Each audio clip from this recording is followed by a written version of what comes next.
Yes class, good morning. आज हम अपने चैप्टर फर्स्ट का न्यूमेरिकल नंबर 10 सॉल्व करेंगे। न्यूमेरिकल नंबर 10 भी जो है वो पास्ट एडजस्टमेंट पे बेस्ड है। अभी तक हमने पास्ट एडजस्टमेंट के शॉर्ट टाइप और very short type numerical solve किए।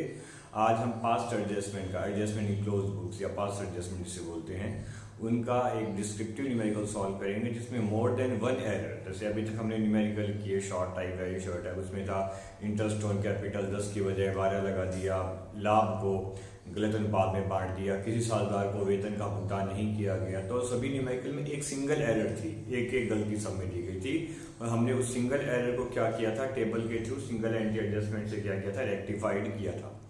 आज हम जो न्यूमेरिकल सॉल्व करेंगे उसमें मोर देन वन मिस्टेक, एक से ज्यादा गलती दी गई है। तो चाहे एक गलती दी जाए या एक से ज्यादा गलती दी जाए, आपको सिंगल एंटी एडजस्टमेंट में हर बार वो एक analytical table, statement showing adjustment के नाम से हम जो टेबल बनाते हैं वो टेबल आपको हर बार बनानी पड़ेगी।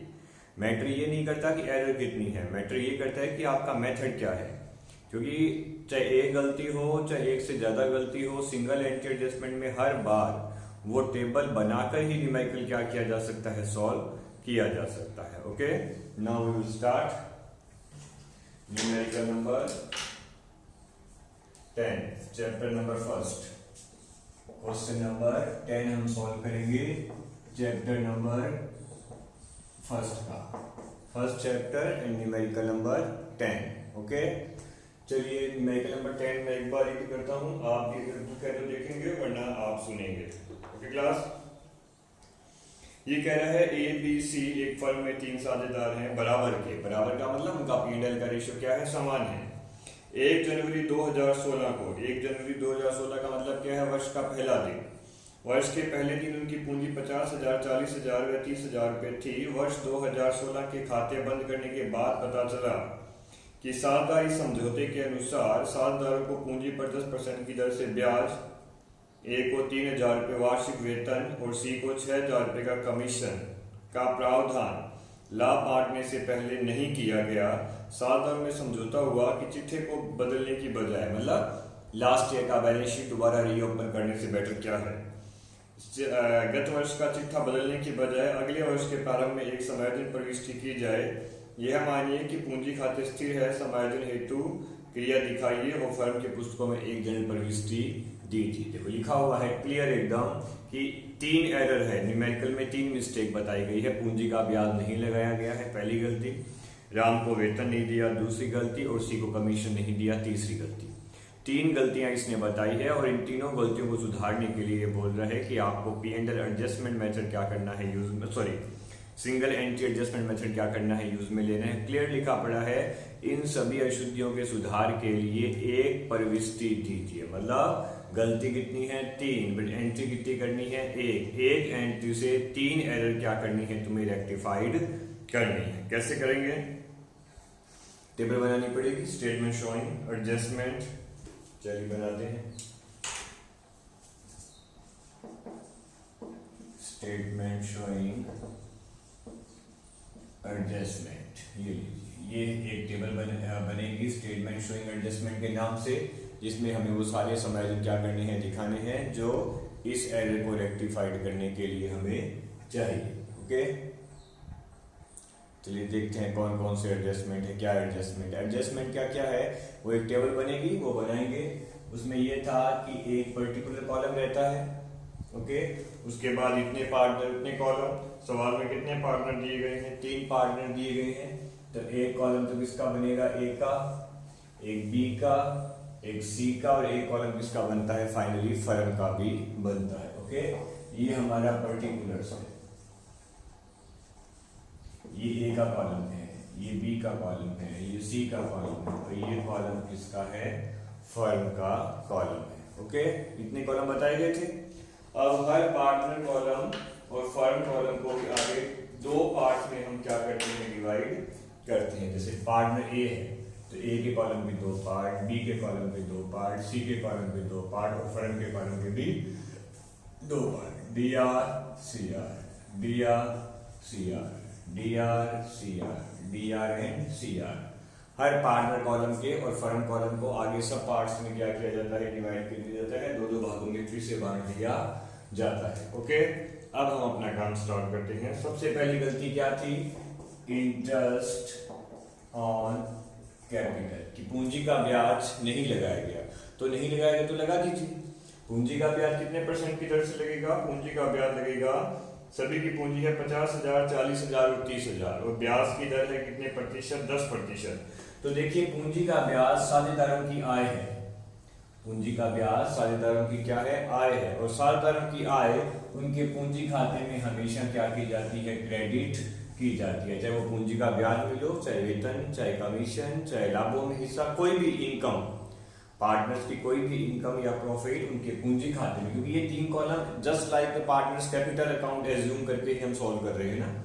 तो पूंजी का ब्याज, तीनों की आय है, तीनों के सीआर हो जाएगा। पहले की पूंजी 50,000 है तो 50,000 का 10% 5,000, दूसरे की पूंजी 40,000 है तो 40,000 का 10% 4,000, तीसरे की पूंजी 30,000 है तो 30,000 का 10% 3,000। तो पहले का ब्याज 5,000, दूसरे का 40,000 और तीसरे का 3,000।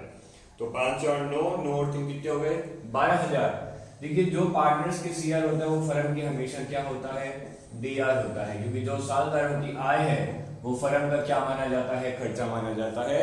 वो फर्म के सारे खर्चे फर्म के क्या किए जाएंगे? डेबिट किए जाएंगे। ओके, इसके बाद आती है सैलरी। सैलरी किसको देनी थी? सैलरी देनी थी इसे एक को, कि एक को 3,000 रुपए वार्षिक वेतन दिया जाए।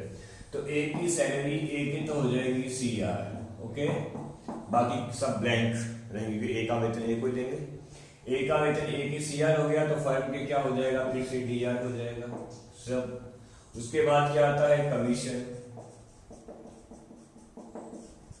कमीशन किसको देना था? सी को देना था। कितने रुपए का कमीशन देना था? सी को 6,000 रुपए का। तो सी का कमीशन सी के कॉलम में क्या होगा? सीआर होगा, और बाकी सब लोगों में क्या होगा? डीआर होगा। ये लीजिए, ये आपकी 3 अशुद्धियां थी, वो हमने तीनों ही अशुद्धियों का क्या कर दिया है? सुधार कर दिया है। क्या क्या? पूंजी का ब्याज नहीं दिया था तो तीनों को दे दिया 10% पूंजी का, जो उनको सीआर किया तो फर्म को क्या कर दिया? मैंने उसी ब्याज के लिए डीआर कर दिया। सैलरी राम ए को देनी थी तो ए को दे दी, और बाकी सब लोग ब्लैंक रह गए, और फर्म खुद क्या हो गई? डेबिट हो गई। कमीशन सी को देना था तो सी के तो हो गया क्रेडिट, और फर्म के क्या हो गया? डेबिट। ये रिवर्स रिलेशन है, मैं बार बार ये बात बता रहा हूँ, उल्टा संबंध है ये, कि जो पार्टनर्स का डीआर है वो फर्म, जो पार्टनर्स का सीआर है वो फर्म का डीआर है। जो पार्टनर्स का डीआर होगा वो फर्म का क्या बन जाएगा? आगे जाके सीआर बन जाएगा। ओके, उसके बाद हमारा अगला काम रहता है कि हमें फर्म का क्या निकालना है? बैलेंस निकालना है। फर्म का जो कॉलम है उसका आप क्या निकालेंगे? बैलेंस निकालेंगे। फर्म कॉलम का आपको बैलेंस क्या करना है? कैलकुलेट करना है। फर्म कॉलम का बैलेंस, फर्म कॉलम का बैलेंस इसका एडिशन लगा दो। 12 और 3 कितने हुए? 15, 15 और 6 कितने हो गए? 21। ये लीजिए भाई कि फर्म के डीआर साइड का योग कितना आ रहा है? 21,000 रुपए आ रहा है। इसका मतलब अगर 3 अशुद्धियों को सही किया जाए, अगर इन 3 मिस्टेक्स को रेक्टिफाइड कर दिया जाए तो फर्म को 21,000 रुपए का क्या होगा? खर्चा लगेगा। क्योंकि पहले ये 3 मदें समायोजित नहीं की गई थी, ना तो पूंजी का ब्याज दिया था, ना वेतन दिया था, ना कमीशन दिया था, तो फर्म का खर्चा बच रहा था 21,000 रुपए का। मगर अगर ये 3 मदें एडजस्ट कर दी जाए तो फर्म का खर्चा कितना बढ़ जाएगा? 21,000 से बढ़ जाएगा। मतलब फर्म को नुकसान हो रहा है कितने का? 21,000 का। तो डीआर का योग 21 है, सीआर में तो कुछ नहीं है, तो सारा का सारा बैलेंस कहां चला जाएगा? डीआर में, सीआर में चला जाएगा। क्या है ये फर्म को 21,000 का क्या हो गया? लॉस हो गया, और मैंने दोनों साइड क्या कर दी? बराबर कर दी। देखो, मुझे बैलेंस निकालना था, सीधी बात है। ये जो मैंने 21,000 यहाँ लिखा है, ये बैलेंस मिलाने का तरीका है। आपको पता है कि अगर डीआर का योग ज्यादा है तो डीआर में से सीआर वाला माइनस करके बैलेंस निकालेंगे। तो डीआर का योग 21 था, बट सीआर में कुछ भी नहीं था, तो बैलेंस पूरे का पूरा क्या बन गया? 21 ही बन गया। वो फर्म की हानि है, और हमें ये पता है कि फर्म को चाहे लाभ हो और चाहे हानि हो, वो सारी की सारी किसको मिलती है? साझेदारों को ही मिलती है। तो अब मैं क्या करूंगा? ये 21,000 का लॉस ट्रांसफर कर दूंगा पार्टनर्स को। यहाँ लिखेंगे पहले लॉस ट्रांसफर। ये सारी हानि हमें पार्टनर्स के कॉलम में क्या करनी है? ट्रांसफर करनी है। 3 पार्टनर है ना, इन तीनों को हानि ट्रांसफर करेंगे। अब लाभ या हानि जो भी है उसका जो बंटवारा है वो लाभ हानि अनुपात में होता है। सवाल में लिखा पड़ा है तीनों का लाभ हानि अनुपात क्या है? बराबर है, मतलब 1:1:1। यदि तीनों साझेदारों का लाभ हानि अनुपात बराबर है तो आप 21,000 रुपए की हानि को तीनों में क्या कर दीजिए? बराबर बराबर बांट दीजिए। ओके, अब हानि है, अगर लाभ होता तो पार्टनर्स के सीआर में जाता, हानि है तो पार्टनर्स के कहां जाएगी, डीआर में जाएगी। तो 21,000 के जब मैंने 7 टुकड़े किए तो कितना आएगा, 7,000 इसके डेबिट होगा, 7,000 इसके डेबिट होगा, और 7,000 क्या होगा, तीसरे के क्या हो जाएगा, डेबिट हो जाएगा। तो हमने 21,000 की हानि को इन तीनों आदमियों में बराबर बराबर क्या कर दिया है, विभाजित कर दिया है। ओके, अब हम लगाते हैं पार्टनर्स का बैलेंस। जैसे फर्म का बैलेंस मैंने निकाला 21,000 का लॉस, वैसे तुम्हें हर पार्टनर का भी क्या निकालना पड़ेगा, बैलेंस निकालना पड़ेगा। पार्टनर का बैलेंस निकालने के लिए उनके कॉलम्स का पहले क्या करेंगे, एडिशन करेंगे। जैसे ए है तो ए के डीआर का योग कितना है, 7,000, और सीआर का कितना है, सीआर का है 8,000, ये लीजिए हो गया। ऐसे ही दूसरे का सीआर का कितना है, सॉरी डीआर का कितना है 7,000, सीआर का कितना है 4,000, इसका इधर का 7, और ये कितना है 6 और 3 9,000। तो हर पार्टनर के डीआर सीआर मैंने क्या लगा दिए, योग लगा दिए। अब इन योग से क्या निकालेंगे, इनका बैलेंस निकालेंगे। जैसे ए का बैलेंस निकालते हैं तो डेबिट माइनस क्रेडिट या क्रेडिट माइनस डेबिट जैसे भी है, जिस साइड का योग ज्यादा होता है उसमें से माइनस करते हैं। तो 8 में से 7 गए तो बैलेंस कितना बचा, 1,000। मगर 1,000 सीआर का बचा कि डीआर का बचा, ये मैं बार बार बता रहा हूँ, जिस साइड का योग ज्यादा होता है बैलेंस उस साइड का ही बचता है, मतलब 1,000 सीआर। फिर इधर किया, 7 में से कितने माइनस किए, 4, 7 में से 4 गए, कितने बचे 3,000। 3,000 सीआर के डीआर का योग ज्यादा है तो 3,000 पे क्या माने जाएंगे, डीआर माने जाएंगे। फिर इसके भी 9 में से 7 गए, कितने बचे 2। अब ये 2 सीआर के डीआर के योग किधर का ज्यादा है, योग सीआर का ज्यादा है, तो इसका मतलब ये 2,000 क्या माना जाएगा, सीआर माना जाएगा। हर पार्टनर्स के डीआर सीआर के बैलेंस निकालेंगे, और बैलेंस निकालने के बाद जो शेष बचेगा, जो बैलेंस बचेगा उसे उस साइड का माना जाता है जिस साइड का योग क्या रहता है, ज्यादा रहता है। तो 8 - 7 1,000 क्रेडिट, जो क्रेडिट हायर है। 7 - 4 3 डेबिट, जो डेबिट हायर है। और 9 - 7 2 credit, because credit is higher. अब करनी है एंट्री। एंट्री में एंट्री इस बैलेंस से होगी, जो 3 बैलेंस निकाले हैं इनसे क्या बनेगी, जनरल एंट्री बनेगी। कैसे बनेगी, जो डेबिट है बैलेंस में, जो डेबिट है वो एंट्री में भी डेबिट होगा, और बैलेंस में जो क्रेडिट है वो एंट्री में भी क्या होगा, क्रेडिट होगा। तो एंट्री क्या बनी, एंट्री बनी B's capital account DR to A's capital account and to C's capital account. क्योंकि बी डेबिट था बैलेंस में तो वो 3,000 से क्या होगा, डेबिट होगा, और ए और सी 1,000 और 2,000 से क्रेडिट थे तो वो क्रेडिट हो गए। तो 1,000 एंड 2,000 से इन्हें क्या कर दिया, क्रेडिट कर दिया, और ये आपकी सिंगल एंट्री एडजस्टमेंट क्या हो गया, कंप्लीट हो गया। आपने एक एंट्री से क्या कर दी है, सारी की सारी अशुद्धि का सुधार कर दिया है। ये आपका न्यूमेरिकल था, एकदम इजी था, इतना कोई टफ काम नहीं था। टेबल बनानी थी, टेबल बनाने के बाद सबसे पहला काम फर्म का बैलेंस निकालते हैं। फिर फर्म का बैलेंस निकालने के बाद फर्म का जो भी बैलेंस आए, प्रॉफिट या लॉस, वो पार्टनर्स में क्या किया जाता है, सब डिवाइड किया जाता है। प्रॉफिट आया तो क्रेडिट में जाता है, लॉस आया तो कहाँ जाएगा, डेबिट में जाएगा, P&L के रेशियो में। तो हमारे न्यूमेरिकल में तो लॉस आया था 21,000 का, जिससे तीनों के समान अनुपात सवाल में दिया है, समान 1:1:1 में तीनों के डेबिट किया, तो तीनों के 7,000 रुपए क्या कर दिए, डेबिट कर दिए। फिर इसके बाद हर पार्टनर का क्या लगाते हैं, हम योग लगाते हैं, डीआर सीआर, और हर पार्टनर कॉलम का भी क्या निकाला जाता है, फिर बैलेंस निकाला जाता है, CR minus DR, CR minus DR, CR minus DR, या डीआर माइनस सीआर, जो भी हायर है उसके अकॉर्डिंग। और जो बैलेंस आएगा उस बैलेंस की क्या बनती है, जनरल एंट्री बनती है। और हमारे यहाँ एंट्री बन रही थी, बी डेबिट हो रहा था तो मैंने एंट्री कर दी, B capital account DR to A to C. B का डेबिट 3 है तो ए और सी का क्रेडिट भी क्या है, 3 है। ये एक टैली का तरीका भी हो जाता है कि एक आदमी जितने से डेबिट होगा बाकी लोग उतने से क्या हो रहे हैं, क्रेडिट हो रहे हैं। अगर ये बैलेंस आगे पीछे आता है, जैसे ऊपर 3 है नीचे 2 ही आता है, ऊपर 4 है तो नीचे 3 आ रहा है, ये फिर मामला गलत है। हमने कहीं ना कहीं कैलकुलेशन में क्या कर दी है, मिस्टेक कर दी है, कंसेप्ट में क्या कर दी है, मिस्टेक कर दी है। तो ध्यान रखें, एक आदमी जितना डीआर है बाकी लोग उतने से ही क्या होने चाहिए, टोटल सीआर होने चाहिए। ओके, ये था तुम्हारा न्यूमेरिकल नंबर 10। अब इस टॉपिक पर अगर और कोई न्यूमेरिकल है तो हम देख लेते हैं। वो रिलेटिव न्यूमेरिकल भी आपको ही क्या करना पड़ेगा, सॉल्व करना पड़ेगा। मैं उसकी आज एनी हाउ आपको फोटो सेंड कर दूंगा। और ये न्यूमेरिकल नंबर 12 है।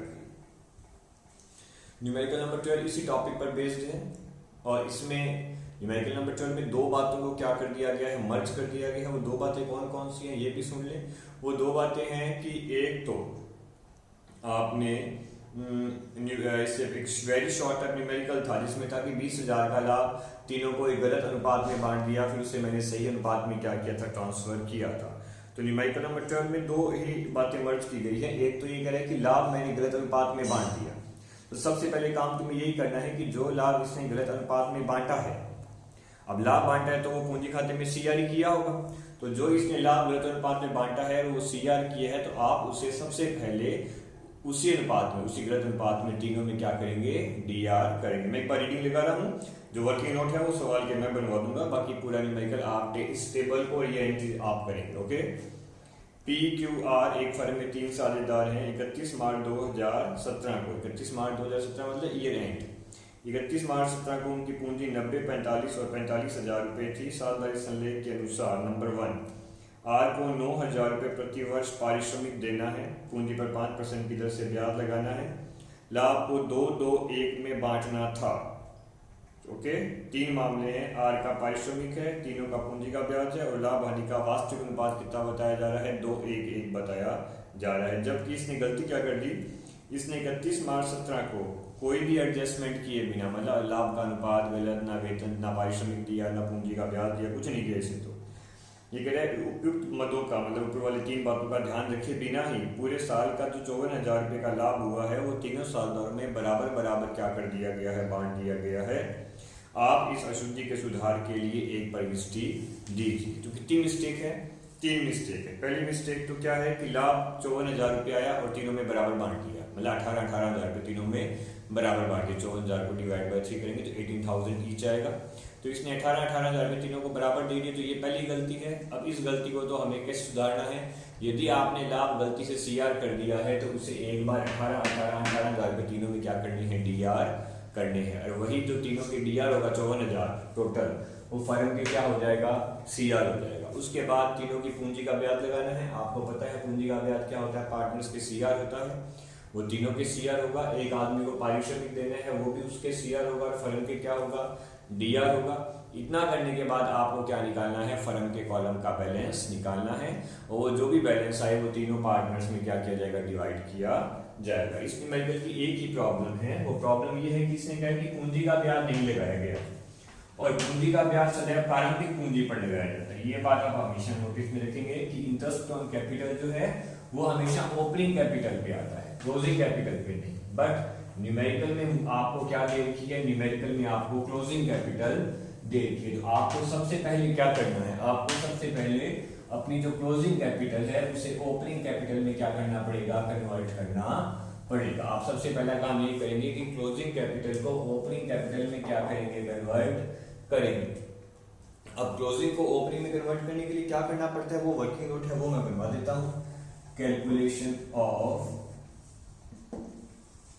ओपनिंग कैपिटल, ओपनिंग कैपिटल पे हमें क्या निकालना होता है, इंटरेस्ट निकालना होता है हमेशा। ओके, तो ओपनिंग कैपिटल के लिए P Q R, team partner. देखो इसका सिंपल सा फंडा है, तुम इस चीज को समझना कि जो तुम पूंजी खाता बनाते हो ना, जैसे हमने जितने भी सवाल किए उनमें कई सवालों में मैंने पार्टनर्स कैपिटल अकाउंट बनाया। पार्टनर्स कैपिटल अकाउंट में जो होता है वो जो बैलेंस शीट तुम लास्ट में निकालते हो, टू बैलेंस शीट, वो क्लोजिंग कैपिटल होती है। मतलब पूंजी खाता क्लोजिंग कैपिटल निकालने का तरीका है। ओके, इन शॉर्ट कि कैपिटल अकाउंट क्यों बनता है, पार्टनर्स की क्लोजिंग कैपिटल निकालने के लिए बनता है। अब अगर partners capital account closing capital निकालता है, मतलब बैलेंस शीट जो है वो क्लोजिंग कैपिटल होती है, तो अगर partners capital account closing capital निकालता है तो तुम क्या करते हो, उसके तुम करते क्या हो, क्लोजिंग कैपिटल निकालने के लिए तुम लिखते हो बाय बैलेंस बीडी, उसके बाद सीआर में पार्टनर्स की इनकम आती है, interest on capital, profit, salary, commission, bonus, ये सब आता है। डीआर में तुम लिखते हो drawing and interest on drawing, और इतना करने के बाद तुम फिर बैलेंस निकाल देते हो, और वो बैलेंस क्या बन जाता है, सीडी बैलेंस, मतलब क्लोजिंग बैलेंस बन जाता है। ओके, तो ये था ओपनिंग से क्लोजिंग निकालने का तरीका। By balance BD opening capital होती है, to balance CD closing capital होती है। तो कैपिटल अकाउंट तो ओपनिंग टू क्लोजिंग जाने का तरीका है, बट अब मुझे उल्टा चलना है, मुझे क्लोजिंग से क्या चलना है, ओपनिंग की ओर चलना है। तो क्लोजिंग से ओपनिंग की ओर चलने के लिए रिवर्स, गाड़ी को रिवर्स गियर लगाते हैं। रिवर्स गियर का मतलब कि जो तुम सीआर कर रहे थे वो तो माइनस करते रहो पूंजी खाते में, और जो डीआर कर रहे थे वो क्या करते रहो, प्लस करते रहो। तो इसका मतलब ये है कि ड्राइंग तो जोड़ना पड़ेगा, और प्रॉफिट क्या करना पड़ेगा, मुझे लाभों में से माइनस करना पड़ेगा। तो कैपिटल दे रखी है तीनों की क्लोजिंग वाली 90, 45 एंड 45। ओके, ये तो इनकी पूंजी है। अब इस पूंजी में से इस पूंजी में ऐड करना होता है ड्राइंग। अगर सवाल में है तो मैं पूरा स्टेटमेंट बना देता हूँ ना, बट सवाल में ड्राइंग है नहीं तो छोड़ दो, और ड्राइंग होता तो मैं जोड़ता। अब इसमें से लेस कर दो तुम, सवाल में दिया गया तुम्हारा प्रॉफिट। प्रॉफिट इसने दिया है 54,000, जिसे तीनों में इक्वल बांटा गया था, मतलब 18,000 का प्रॉफिट इसे दिया था, 18,000 का प्रॉफिट इसे दिया था, और 18,000 का प्रॉफिट क्या दिया था, इसे दिया था। ओके, आप अपनी इस क्लोजिंग कैपिटल में से तीनों का 18,000 का प्रॉफिट क्या कर दो, माइनस कर दो, तो जो बैलेंसिंग फिगर बचेगा वो बचेगी तुम्हारी ओपनिंग कैपिटल। तो 90 में से 18 कितने आए, 72 पहले क्लोजिंग कैपिटल आ गई। 45 में से गए तो कितने आए, 18, 27,000 इसकी कैपिटल आ गई, और 27,000 क्या आ गई, इसकी कैपिटल आ गई। ये तीनों इनकी क्या बनी है, ओपनिंग कैपिटल बनी है। इसी ओपनिंग कैपिटल पे आपको कितना परसेंट इंटरेस्ट है, शायद 5% है, हाँ, इसी पर तीनों का 5% क्या निकालना है आपको, ब्याज निकालना है। और वो ब्याज जो इस पे आएगा 5% वो उस टेबल में क्या किया जाएगा, क्रेडिट किया जाएगा। तो सबसे पहले जब आप टेबल बनाएंगे तो 54,000 का लाभ 18 ये इन तीनों के डेबिट करेंगे, क्योंकि ऑलरेडी गलती से क्रेडिट हो गए, तो तीनों के डेबिट करेंगे तो फर्म के क्रेडिट होगा। फिर इस पूंजी का ब्याज निकालेंगे तो ये ब्याज तीनों के क्रेडिट होगा, फर्म के डेबिट होगा। फिर पी या क्यू किसको पारिश्रमिक देना है, आर को 9,000 रुपए देने हैं, तो वो 9,000 आर के कॉलम में तो सी आर, फर्म के कॉलम में डी आर। फिर फर्म का निकालना तुम बैलेंस, फर्म का बैलेंस इन तीनों के एक्चुअल रेशियो इनका 2:2:1। तो 2:2:1 में क्या करेंगे आप, उस एक्चुअल बैलेंस को डिवाइड करेंगे, और डिवाइड करने के बाद फिर वो सारा टेबल वाला कॉलम, टेबल वाला काम जो है वो आपको कंप्लीट करना है। देखो सिंगल एंट्री एडजस्टमेंट में डिस्क्रिप्टिव न्यूमेरिकल 2 ही है, एक 10वां और एक 12वां। 10वां मैंने करवा दिया, 12वां आप खुद ट्राई करेंगे आप, और जैसा भी आंसर आता है गलत सलत, मैं तुम्हें बार-बार कह रहा हूँ, और तुम इस पे तो एकदम यूं लाइन लगा रखी है इस बात पे, तो मेरी पे तुम सॉल्व किया करो, और मेरे पर्सनल नंबर पे तुम उसे सेंड कर दिया करो। केवल शायद 1-2 बच्चियों का मेरे पास आया है रिप्लाई, एक न्यूमेरिकल का, उन्होंने किया और उनका सही भी था, वेल डन भाई, जिन्होंने भी किया वो बहुत अच्छा है। बट बाकी बच्चे भी ट्राई करें, वीडियो सीन तो कर रहे हैं, बट तुम उस पर गौर भी करो, उसे सॉल्व भी करें। ओके, न्यूमेरिकल की पिक मैं तुम्हें सेंड कर दूंगा इसी 12 नंबर की, और आप उसे कैसे ना कहे, जैसे भी तुम्हें समझ आ रहा है गलत सलत, तुम उसे सॉल्व करके मेरे को सेंड करोगे reply. Okay class, thank you.